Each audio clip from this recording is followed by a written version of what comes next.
This is a response video, which I don't know how much people still make these, and if maybe it is silly for me to even make this. My name is Matt Hernandez, and I have a YouTube channel, podcast, Book Chat with You. My goal is to make every episode, or almost every episode, a conversation with the audience for us to converse about literature and books together.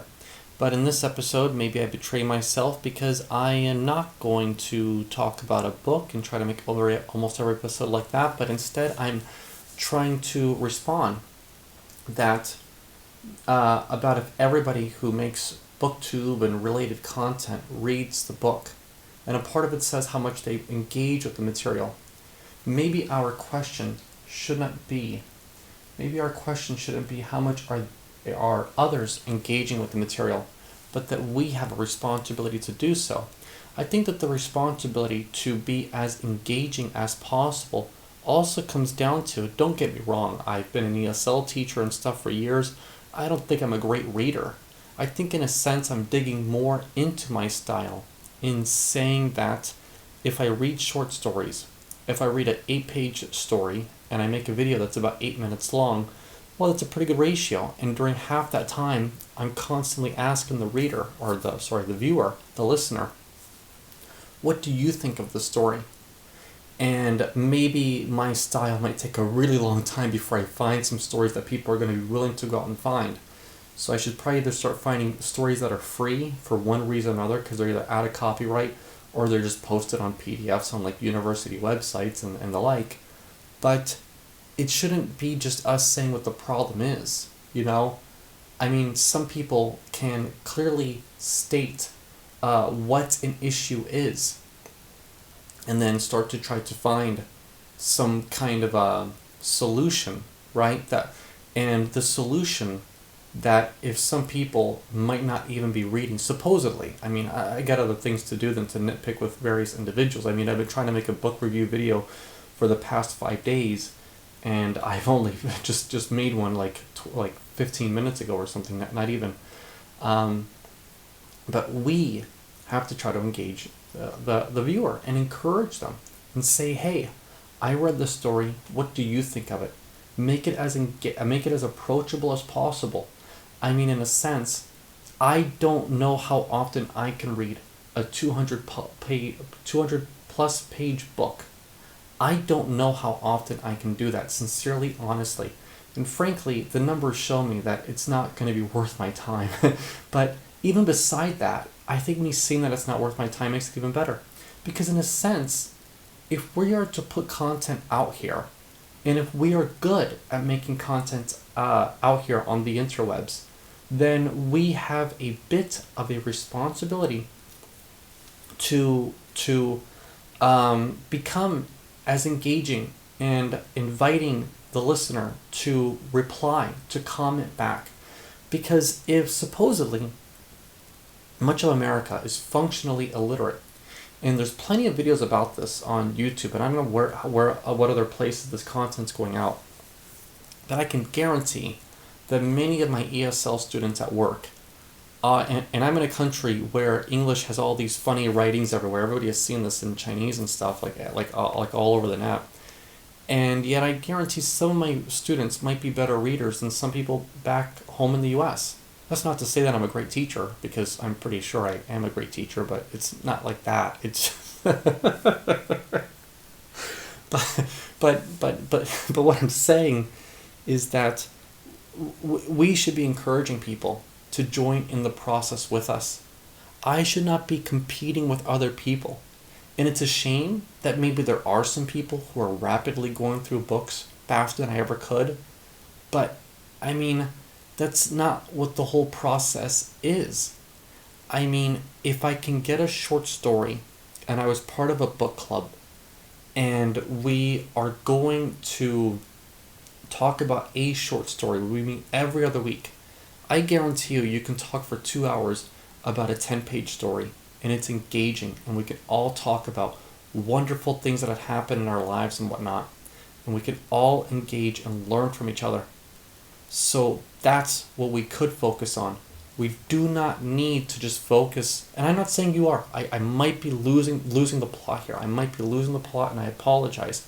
But it need not concern us how much other people are supposedly engaging or not, because in a sense, when I see some of these videos, and I've seen 30-minute videos covering 30 books, and they talk about a book for 30 seconds, and it's like, what? But I'm pretty sure that any one of those books, you get a 400-page book, that right there could be 2 hours of discussion. I know we all need to have some brevity about what we're doing, and I keep looking at the time on my phone as I'm talking to see how long I'm talking for, because if I hit like 10 minutes, then I should just push stop immediately. But, as I speak, and I did not script this obviously, you can see by the expression on my face, but I mean, as I speak, new thoughts are coming out about this, because just that one sentence, how much are they engaging with what they're reading? That sentence alone can spark hours of thought. And as I make this video, I mean, I'd like to spark any kind of conversation with anybody out there on this topic and on everything else. And that's what literature is. That's what it's always been. And when we engage with literature, and I can sit down and write a story, and you can, and everybody else can, and then we can talk about it together. And that is something that may not be able to happen in all the arts. Maybe they can, I don't know. Maybe AI tools will help with that in the future. But then, I could sit here and sit down and write 1,000 words and maybe not edit it, and somebody else can do the same thing, and we can trade it, and we can talk about it together for 3 hours. And that's the beauty about reading stories from the greats. And then we talk about it. Then we can do it. Then one day we say, well, why not we write? Then we write. Then we engage in these things as well. And, then maybe we together collectively solve what supposedly is a declining literacy issue in the U.S., right? I mean, what you had said in your video was what? It's not that more people are reading, it's that fewer people are just reading more. But how do we become approachable? And becoming approachable matters too, because there's a real human need for connection. And we could fill in part of that gap. We can engage in that. And by engaging in that, by helping fill in that gap, we are doing a great, great service to the world. And I believe that if we can do that, we owe it to others. We owe it to others, to ourselves, to our families, to our friends, to people we don't even know yet. We owe it to all the random people that we see regularly at cafes, to walk our dogs, to get our clothes mended, all these things, everybody out there.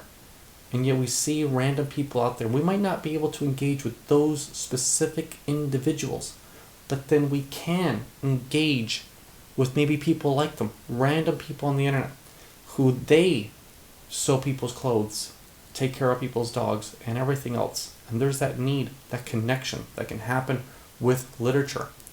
And literature is a damn powerful thing for it. So how can we continually reach out and try to say, how much can we engage? Just the story I looked at earlier, Scenes by Carol Shields, had so much going on with it, random scenes and memories in her life. But what are those for ours? What is it for us? And that's what we can talk about. That's how we can try to improve what might be a declining literacy rate. And let me tell you, I don't think I have the highest literacy rate myself, but I believe that my ability, for whatever my literacy rate is, or literacy ability is right now, my ability to talk about literature and engage with it, I believe is much higher. So let me use that. Let me engage with others with that too, because that matters too.